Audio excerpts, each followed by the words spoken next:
Pakistan astrological academy और AQTV के ज़ेर एहतमाम हर साल जनवरी में एस्ट्रोलॉजी क्लासेस का एहतमाम किया जाता है। आप दुनिया भर में कहीं भी मुकीम हो, इन एस्ट्रोलॉजी क्लासेस का हिस्सा बन सकते हैं। AQ जेमस्टोन्स असली, मुस्तनद और मयारी जेमस्टोन्स का बाएतमाद इदारा, दुनिया भर में आपके डोर स्टेप पर। AQ gemstones. Astrologer Ali Zanjani हर साल नवंबर में कराची और हर साल मार्च में दुबई मौजूद होते हैं। अगर आप एस्ट्रोलॉजी यानी इल्म नजूम से लगाव रखते हैं तो हमारा YouTube channel astrologer Ali Zanjani personal ज़रूर सब्सक्राइब कीजिए। बिस्मिल्लाहिर्रहमानिर्रहीम, अल्लाहुम्मा सल्ली अला मोहम्मद व आले मोहम्मद। अस्सलामु अलैकुम। एस्ट्रोलॉजी की क्लास के साथ आप लोग की खिदमत में हाज़िर हूँ। आज जिस टॉपिक पे हम लोगों ने डिस्कस करना है, हम लोगों ने पिछले क्लास में पढ़ा था बुध आदित्य राजयोग, उससे पहले पंच महापुरुष योग की पूरी सीरीज़ हमने की थी। आज से एक नए सिलसिले का आगाज़ है जिसके अंदर हम लोग पढ़ेंगे गज केसरी योग। गज केसरी योग जो है ये बेसिकली जुपिटर और मून का जो कंजक्शन होता है एक ही हाउस में, उसको कहा जाता है। कोई भी योग हो, कोई भी प्लैनेट की पोजीशन हो, जब आप उसका जवाब दे रहे होते हैं, आपकी पहली स्टेटमेंट से ही पता चल जाता है कि आपकी अंडरस्टैंडिंग कितनी क्लियर है। आप चाहे तो बुध आदित्य राजयोग को या पंच महापुरुष योग को जितना मर्जी एक्सप्लेन करें, डिटेल में करें, लेकिन वो पहले जुमले से ही पता चल जाता है कि आगे आपका जो जवाब है वो ठीक होने वाला है या गलत होने वाला है। एफ़र्ट माशाल्लाह सब कर रहे हैं, उसको मज़ीद थोड़ी सी अगर एफ़र्ट करेंगे तो मज़ीद बेहतर अंदाज में आप उसकी एक्सप्लेनेशन जो है वो दे पाएंगे। अब हम बढ़ते हैं आज के टॉपिक की तरफ। टॉपिक का नाम है गज केसरी राजयोग, भी इसको कहा जाता है, या गज केसरी योग इसको कहा जाता है। बेसिकली ये कंजक्शन होता है मून और जुपिटर का, एक अगर हाउस में ये दोनों आ जाएं।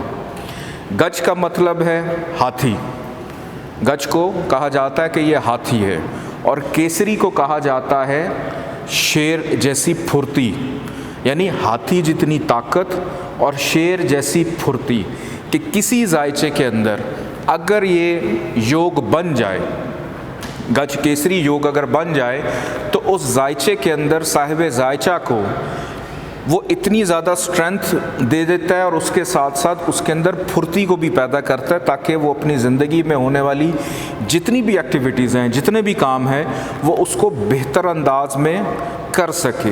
ये एक बाय बर्थ उसके जायचे में एक राजयोग बन जाता है। जैसे बुध आदित्य राजयोग काम करता है, जैसे पंच महापुरुष योग काम करते हैं, जैसे विपरीत राजयोग काम करते हैं, इसी तरह गज केसरी योग भी काम करता है कि अगर किसी जायचे में ये योग मौजूद हो तो साहिब जायचा उसकी कुव्वत असाब बड़ी स्ट्रांग हो जाती है। वो बहुत जल्दी किसी भी चीज़ से ना डरने वाला होता है, ना घबराने वाला होता है। उसके अंदर जो क्वालिटीज़ हैं वो एक लीडरशिप क्वालिटीज़ भी उसके अंदर आ जाती हैं। क्यों? क्योंकि ये योग बन रहा है जुपिटर से और मून से।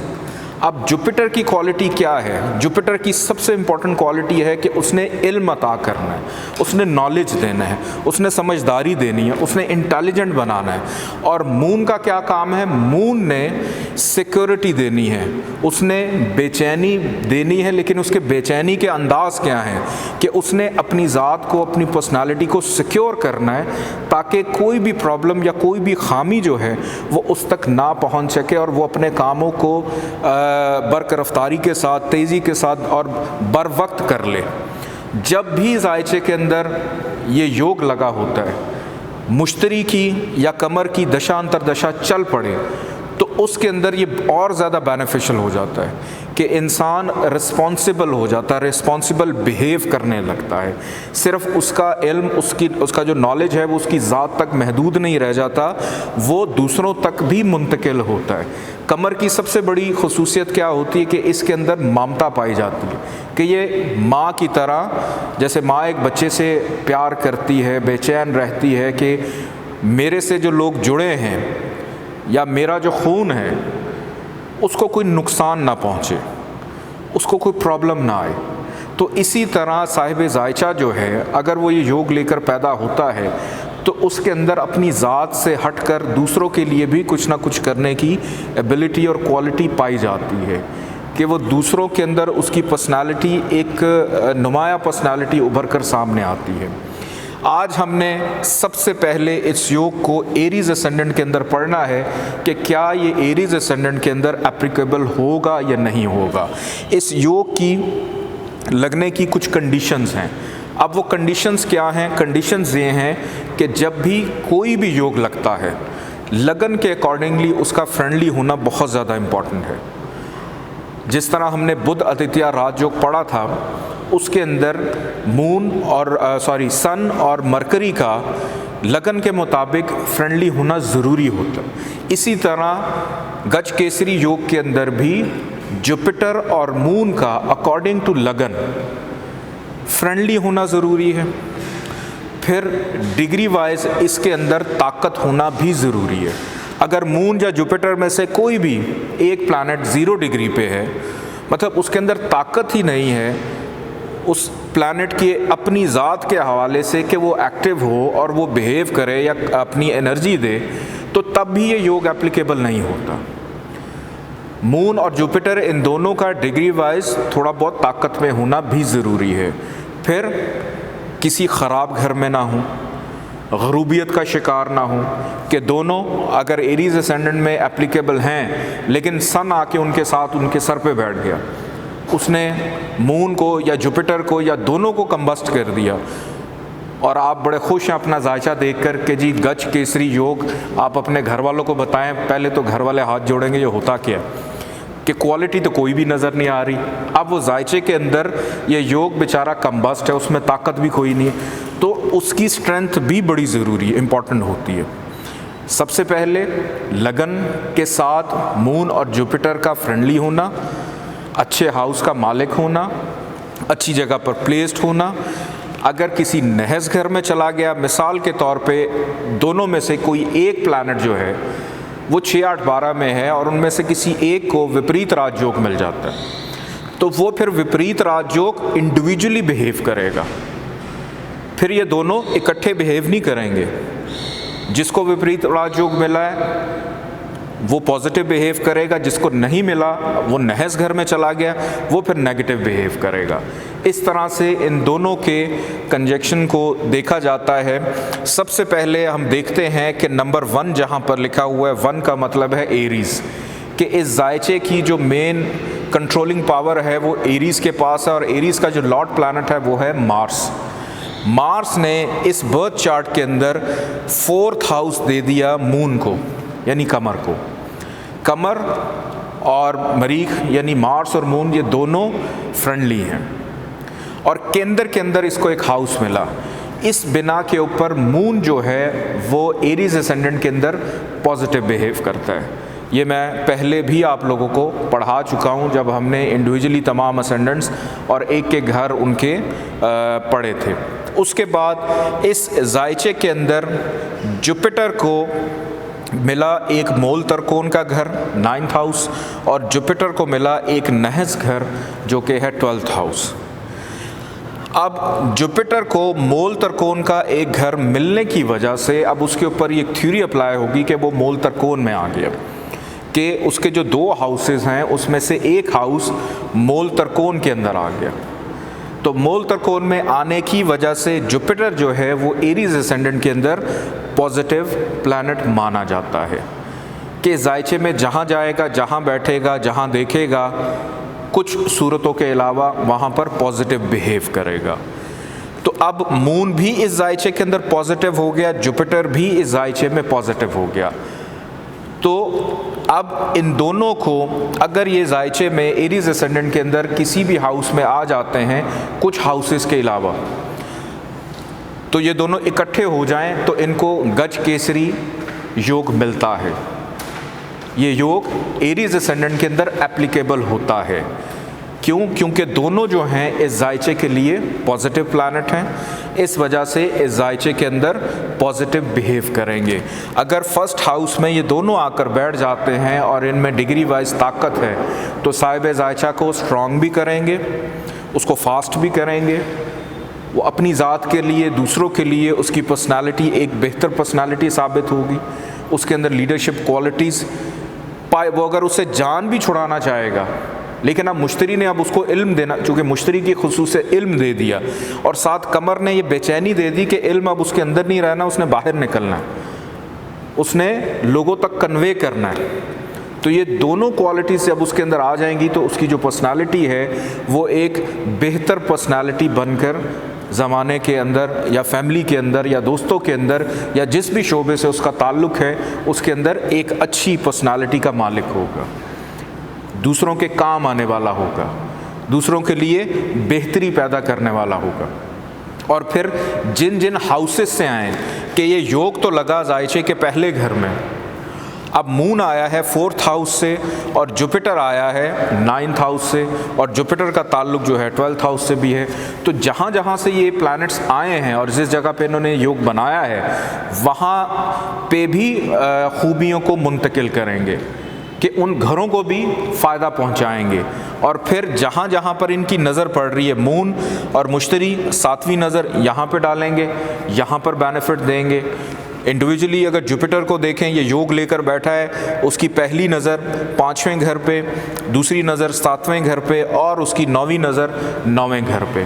तो यहाँ यहाँ भी फ़ायदे को मुंतकिल करेंगे अगर डिग्री वाइज उसमें ताकत होगी तो। मिसाल के तौर पे पहले ही घर में ये दोनों मौजूद हैं और इनको ये योग भी लग गया, तो अब सबसे पहला फ़ायदा साहिब जायशा को तो जो खूबियाँ दी उनका मैं ज़िक्र कर चुका हूँ, प्लस लिविंग स्टाइल बेहतर करेंगे क्योंकि मून का जो घर है उसको एक राजयोग मिल गया, माँ से मोहब्बत, बड़ा बेहतरीन किस्म का उसका लिविंग स्टाइल होगा, शानदार, अच्छा घर, अच्छी गाड़ी, प्रॉपर्टीज़ का मालिक भी उसको बनाएगा और अपनी दशांतर दिशा में उसको बढ़ा भी सकता है। और अब जुपिटर क्या फ़ायदा दे रहा है, जुपिटर ने जब पहली नज़र डाली 5वें घर पे, बेटे का योग बनाया, अगर वो उम्र के उस हिस्से में से गुजर रहा है और साथ मुश्तरी की दशा भी चल रही है और किसी से मोहब्बत भी हो गई है उसको, तो जुपिटर ने यहाँ नज़र डालनी है, यहाँ डालनी है और 9वें घर पे डालनी है। मोहब्बत की शादी और नसीब तीनों चीज़ों को भी बेहतर कर रहा है, फॉरेन ट्रैवलिंग को बेहतर कर रहा है, डेली वेजेस को बेहतर कर रहा है, रोज़मर्रा की इनकम आमदन को बेहतर कर रहा है। तो एक योग लगने की वजह से 3-4 हाउसेस ऑटोमेटिकली बेहतर हो जाते हैं कि उसकी ज़िंदगी में अब छठा घर, मिसाल के तौर पे उसके जायचे में अगर पहले हाउस में ये दोनों मौजूद हैं, अब छठा घर बीमारी का होता है, लेकिन साहिब जायचा का जो पहला घर है कि जहाँ से उसके ऊपर बीमारी का हमला स्टार्ट होना है, चूँकि वो ख़ुद है, उसकी पर्सनालिटी है, उसकी शख्सियत है, उसकी इम्यूनिटी है, उसका क़ुव्वत असाब है, उसकी विल पावर है, वो स्ट्रॉन्ग होगी तो बीमारी भी उसके ऊपर जल्दी हावी नहीं होती होगी, या आएगी तो जल्दी ठीक हो जाएगी। या फिर हम इस हाउस के प्लैनेट की पोजीशन देखेंगे कि क्या है, तो इस तरह से हम इसके कॉम्बिनेशन को देखते हैं। दूसरे घर में अगर ये दोनों आकर बैठ जाएं तो यहाँ पर इस हाउस के अंदर भी ये योग एप्लीकेबल होता है, यहाँ पर भी बेनिफिट देता है, और जिन जिन हाउसेस से ये आया है वहाँ भी फ़ायदा देगा, जिधर ये योग लग गया है वहाँ भी फ़ायदा देगा। अब तीसरे घर में अगर ये दोनों आकर बैठ जाएं, अब यहाँ पर ये योग एप्लीकेबल नहीं होगा। उसकी वजह ये है कि तीसरे घर का ताल्लुक़ होता है छोटे बहन भाइयों से, ज़िम्मेदारियों से, फजूल की मेहनत से, गलत फहमी से। तो कोई भी शख्स नहीं चाहेगा कि उसके कोई 2 दर्जन छोटे बहन भाई हों और वो उनकी ज़िम्मेदारियों को पूरा करता रहे। कोई भी नहीं चाहेगा। मैं बार बार आप लोगों को ये बताता हूँ कि हम सब मेहनत करना चाहते हैं, लेकिन जब करने की बारी आती है तो शॉर्टकट अपनाते हैं कि हमें शॉर्टकट मिल जाए। एक ज़माना था जिसके अंदर हमें अपने पूरे मोहल्ले के रिश्तेदारों के टेलीफ़ोन नंबर याद होते थे, लेकिन आज की डेट में हमें अपने सके जो वालिदैन हैं उनके मोबाइल नंबर याद नहीं होते, हमें अपने बीवी बच्चों के मोबाइल नंबर याद नहीं होते। क्यों? क्योंकि सारी चीज़ें अब हमारे पास सेव होती हैं कि फ़ौरन खोलेंगे और निकल आएगा। एक ज़माने में उंगलियों के ऊपर ही हिसाब कर लेते थे, 2 + 2 4। अब हम कैलकुलेटर खोल लेते हैं 1 + 0 को भी कैलकुलेट करने के लिए। क्यों? क्योंकि शॉर्टकट का ज़माना है। तो इस वजह से ये बताने का मकसद ये है कि ये जो योग है थर्ड हाउस के अंदर इसीलिए एप्लीकेबल नहीं होता क्योंकि यहाँ पर फजूल की ज़िम्मेदारी बढ़ जाती है। फिर उसके बाद फोर्थ हाउस के अंदर ये योग एप्लीकेबल होगा। फिफ्थ हाउस की अगर बात की जाए तो यहाँ पर भी ये योग जो है एप्लीकेबल होगा। इसके बाद छठे घर की अगर बात की जाए, सिक्स हाउस में मून एंड जुपिटर अगर दोनों आकर बैठ जाएं तो यहाँ पर मून नहस हो जाता है कि मून जो है उसकी जो एनर्जी है, क़ुव्वत है, ताकत है, वो ख़राब हो जाती है। लेकिन जुपिटर जो है क्योंकि उसके पास एक 12वां घर भी है, अगर लगन का मालिक मरीख इस पूरे जायचे के अंदर कहीं पर भी अच्छी पोजीशन लेकर बैठा हुआ है तो यहाँ पर जुपिटर को विपरीत राजयोग मिलता है कि वो फिर विपरीत राजयोग के मुताबिक बिहेव करेगा। मून और जुपिटर अगर आकर बैठ जाते हैं जायचे के 7वें घर में, अब यहाँ पर इन दोनों का आना, यहाँ पर भी ये योग एप्लीकेबल होता है अगर डिग्री वाइज उसमें ताकत है तो। साहिब जायचा की जो शरीक हयात है बहुत अच्छी उसको मिलेगी या मिलेगा, उसको पार्टनरशिप से बहुत फ़ायदा होगा, रोज़मर्रा की इनकम में उसका बहुत फ़ायदा रहेगा, दूसरे लोगों से उसको बेनिफिट मिलता होगा। वो तमाम चीज़ें जो ओपोनेंट से उसको मिलनी है वो उसको इस योग की वजह से बेहतर अंदाज में मिलना शुरू हो जाएंगी। मतलब मैं अगर किसी के पास जाऊँ अपने काम के लिए तो मेरा काम कभी नहीं होता, लेकिन मैं किसी और के लिए किसी के पास जाऊँ तो फट उसका काम हो जाता है। तो मेरे जायचे में कहीं ना कहीं कोई ख़राबी या प्रॉब्लम आ जाती है। तो इसी तरह कि आप अगर अपनी ज़ात के लिए को फ़ायदा, ये योग अगर यहाँ पे हो तो बहुत जल्दी आपको अपने लिए फ़ायदा मिलना शुरू हो जाता है। फिर उसके बाद 8वें घर में अगर मून और जुपिटर आकर प्लेस हो जाए तो यहाँ पर एक तो कमर जो है उसको हबूत होता है, यानी नीच का हो जाता है, डिबिलिटेशन का, ऊपर से घर नहस, तो बहुत ज़्यादा वर्स्ट पोजीशन पे चला जाता है। लेकिन यहाँ पर जुपिटर जो है अगर लगन का मालिक मरीख अच्छी जगह पर है उसको विपरीत राजयोग मिलेगा, वो पॉजिटिव बिहेव करेगा, वो ख़राबियाँ नहीं देगा। वो अपने ओन पर यहाँ पर बैठकर जहाँ पे उसकी नज़र पड़ेगी 5वीं 7वीं और 9वीं नज़र, उधर भी पॉजिटिविटी पैदा करने के कमर इस घर की ख़राबी जो यहाँ पर चली गई, अब जुपिटर के ऊपर ये जिम्मेदारी आ गई कि कमर की दशांतर दशा में वो प्रॉब्लम्स देगा। लेकिन जब जुपिटर की दशांतर दशा चलेगी तो वो उसके घरेलू मामलात को, उसके जो घर का सुख, क्योंकि हर बंदा जो है जो मेहनत करता है, दिन रात भागता दौड़ता है, क्यों भागता है कि घर के सुकून, उसको जो सुकून है वो घर में ही आके मिलता है। आगे बढ़ते हैं जायचे के 9th हाउस में कि इस हाउस में अगर मून और जुपिटर दोनों आकर प्लेस हो जाते हैं तो यहाँ पर जुपिटर और मून ये जो गज केसरी राजयोग है ये एप्लीकेबल होगा, ये काम करेगा और अपनी दशांतर दशा के अंदर और ज़्यादा फ़ायदा देगा, क्योंकि जायचे का सबसे इम्पोर्टेंट हाउस होता है 9th हाउस।